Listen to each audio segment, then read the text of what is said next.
Sir, your move to bring private players in railways is facing a lot of criticism, especially from the opposition parties, especially Congress and other parties are saying that what's the need for this right now? मैं समझता हूं कि Congress party एकदम दिशाहीन हो गई है और उनको खुद को ही पता नहीं कि उनकी क्या पॉलिसीज रही हैं पास्ट में और वो देश के सामने किस प्रकार का डेवलपमेंट मॉडल देना चाहते हैं। हमारी जो कल्पना है कि पब्लिक प्राइवेट पार्टनरशिप में अच्छी मॉडर्न ट्रेन जो विश्व भर में जनता की सेवा करती हैं, लोगों को अच्छा सुगम यात्रा देती हैं, ऐसी ट्रेन्स भारत में भी आए।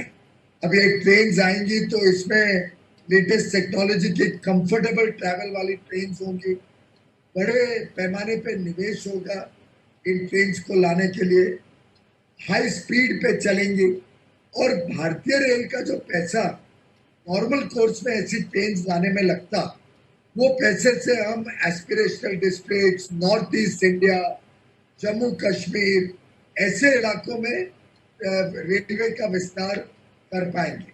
साथ ही साथ ये मॉडर्न टेक्नोलॉजी भारत में आएगी तो मेक इन इंडिया के तहत यहाँ पे ट्रेनें बनेंगी, भारत की भी रिक्वायरमेंट पूरी करेंगी और हम इसका निर्यात एक्सपोर्ट भी कर पाएंगे। एक प्रकार से ये एक सोच भारत में रेल यात्रा को सुगम बनाने की सोच के हिसाब से इस पूरी पॉलिसी को एडॉप्ट किया गया है और ये कोई पॉलिसी नई नहीं है। उल्टे 2004 से 14 हर बजट में जिक्र हुआ है पब्लिक प्राइवेट पार्टनरशिप। 2005 में चिदम्बरम जी ने जब बजट रखा तो उन्होंने कहा government will recognise the leading role played by the private sector and provide a supportive policy environment and stable tax policy। और उसी साल रेलवे बजट में लालू प्रसाद यादव जी क्या कहते हैं, in the coming years we propose with the help of RLDA तो rail land development authority है to develop metro stations into world-class modern stations and extend passenger amenities through construction of food plazas, shopping malls, etc. on vacant land। उसी में उस speech में कहते हैं several PPP initiatives are being taken to garner resources through non-traditional methods for modernization and development of railways to provide enhanced facilities for users।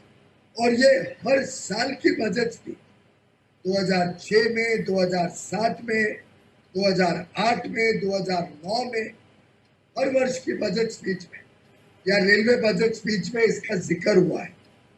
2007 में चिदम्बरम जी कहते हैं public private partnership model has enabled greater private sector participation in the creation and maintenance of infrastructure। ऐसे ही लालू प्रसाद यादव कहते हैं 2008 की budget speech में कि हमारे पास प्लान है 2.5 लाख करोड़ 5 साल में इन्वेस्ट करने।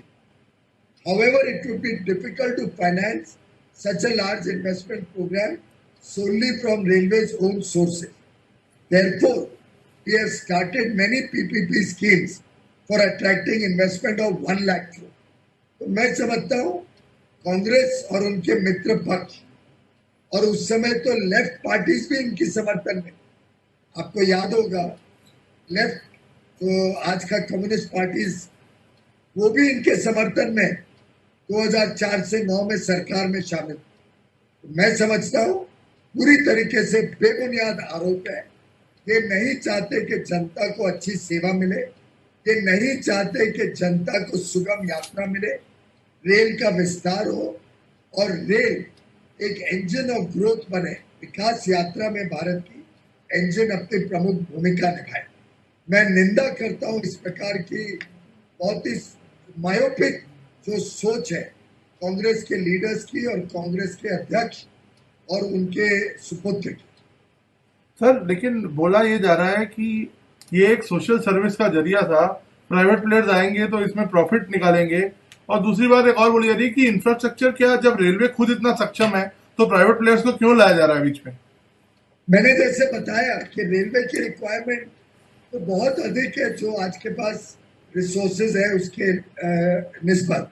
अब रेलवे ने अगले 12 साल में 50 लाख करोड़ रुपए का निवेश प्लान किया है, जिससे बड़े पैमाने पे रेल लाइनें लगे, अच्छे मॉडर्न रोलिंग स्टॉक लगे, ट्रेनें बने, फ्रेट के सुविधाएं बढ़े, जिससे लॉजिस्टिक्स का कॉस्ट कम हो और हम अंतर्राष्ट्रीय बाजार में कंपेटिटिव हो सके।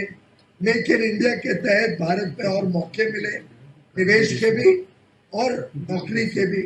अब ये सब चीजें कोई नई नहीं है।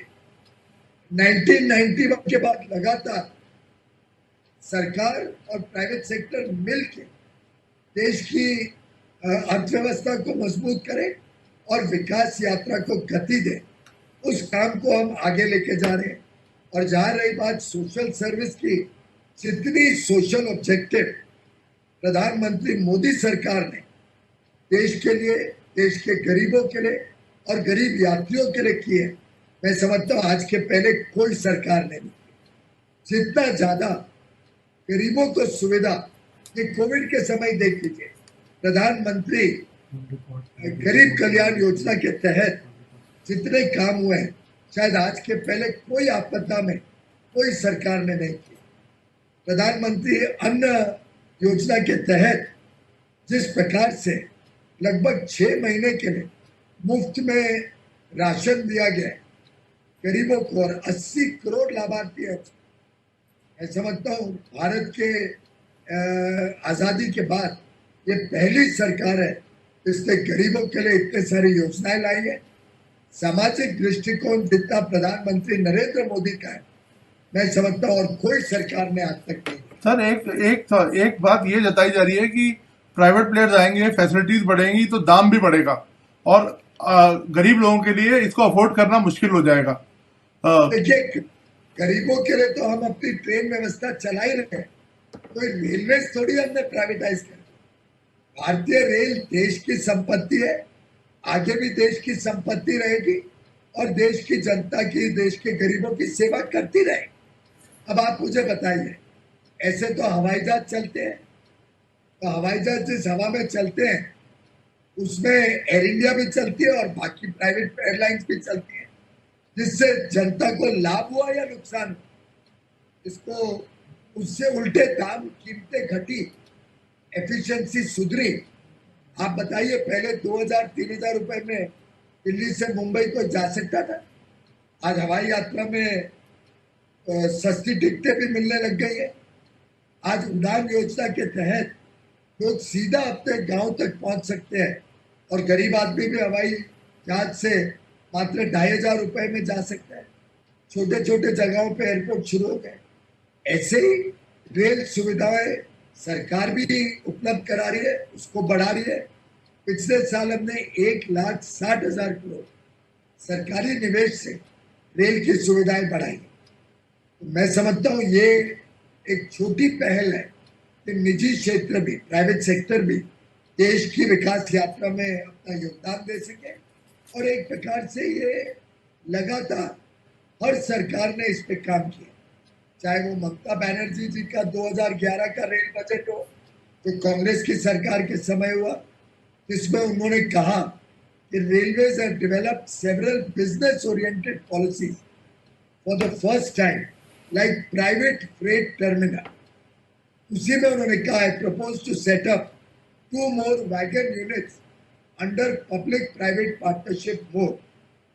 अब कांग्रेस की भी योजना अगर विस्तार की थी तो वो निजी क्षेत्र के साथ ही।